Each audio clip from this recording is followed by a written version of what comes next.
গুৱাহাটীত অনুষ্ঠিত হোৱা অসম চৰকাৰৰ কৃষিমন্ত্ৰী অতুল বৰাৰ লগত আমাৰ ভাৰতীয় জনতা পাৰ্টি কিষাণ মৰ্চা সাধাৰণ সম্পাদক ৰঞ্জিত ভট্টৰ ডাঙৰীয়াৰ নেতৃত্বত এখন সভা অনুষ্ঠিত হয়। পথাৰৰ যি দুৰ্ভিক্ষ দেখা দিছে, সেই দুৰ্ভিক্ষৰ ক্ষেত্ৰত অসম চৰকাৰক জৰুৰীভাৱে তেখেতে জিলাই জিলাই যি কৃষিৰ ওপৰত ব্যৱস্থা ল'ব লাগে, পোক মৰা ঔষধ, ড্ৰোন ব্যৱহাৰে সুব্যৱস্থা কৰিব লাগে বুলি প্ৰতি জিলাৰ কৃষি বিষয়া মহোদয়ক অৱগত কৰিছে। আৰু সেইমতে আজি আমাৰ জিলা কৃষি বিষয়াসমূহ আমাৰ মাজত উপস্থিত থাকি আমাৰ পথাৰসমূহত ড্ৰোনেৰে কীটনাশক ঔষধ ছটিওৱাৰ যি ব্যৱস্থা কৰিছিলে, যে সেই ব্যৱস্থাত আমি নথৈ আনন্দিত হৈছোঁ, সুখী হৈছোঁ। আৰু ইয়াতকৈও আৰু উন্নত ব্যৱস্থা আমি হাতত ল'লে নিশ্চয় কৃষকসকল উপকৃত হ'ম। কৃষকসকলক আমি অলপ আগতে মই কৈছোঁ, এই পেষ্টটো কেনেকৈ আক্ৰমণ কৰে, কেনেকৈ ঠাইত লাইফ চাইকেলটো কেনেকুৱা ধৰণৰ, এই কথাবিলাক কৈছোঁ। আৰু ইয়াত মানে কি কৰিছোঁ, আমি যথেষ্ট পৰিমাণৰ আপোনালোকক মেডিচিন আমি যোগান ধৰি আছোঁ।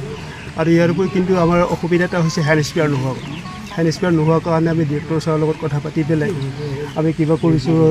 মিনিষ্টাৰ ছাৰে কালি মোক ফোন কৰিছে, এইবিলাক যোগাযোগ কৰি পেলাই আমি আমাৰ ৰিজিয়নেল ৰিচাৰ্চ এগ্ৰিকালচাৰ ৰিচাৰ্চ ষ্টেচনৰ পৰা আমি ড্ৰোনৰ ব্যৱস্থাটো উলিয়াই আনিছোঁ। আৰু এইটোতো ডেমো ইয়াত মানে কমপ্লিটলি এই ড্ৰোনেৰে মানে গোটেই এৰিয়া আমাৰ লখিমপুৰ জিলাখনত যিমান এৰিয়া আক্ৰান্ত হৈছে, এই এৰিয়াবিলাকত ড্ৰোনৰ দ্বাৰাই মানে পেষ্ট কণ্ট্ৰল কৰিব পাৰিম বুলি আমি আশা কৰা নাই।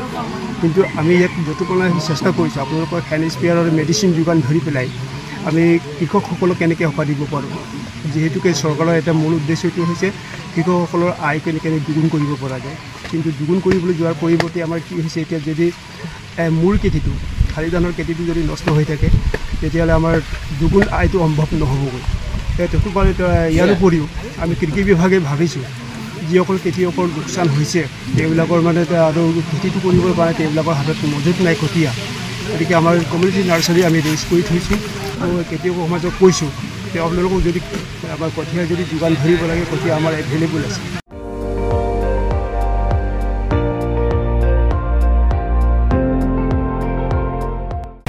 আপুনি চাই আছে ND24, সৰ্বশ্ৰেষ্ঠ নহয় সৰ্বোত্তমৰ দৌৰত।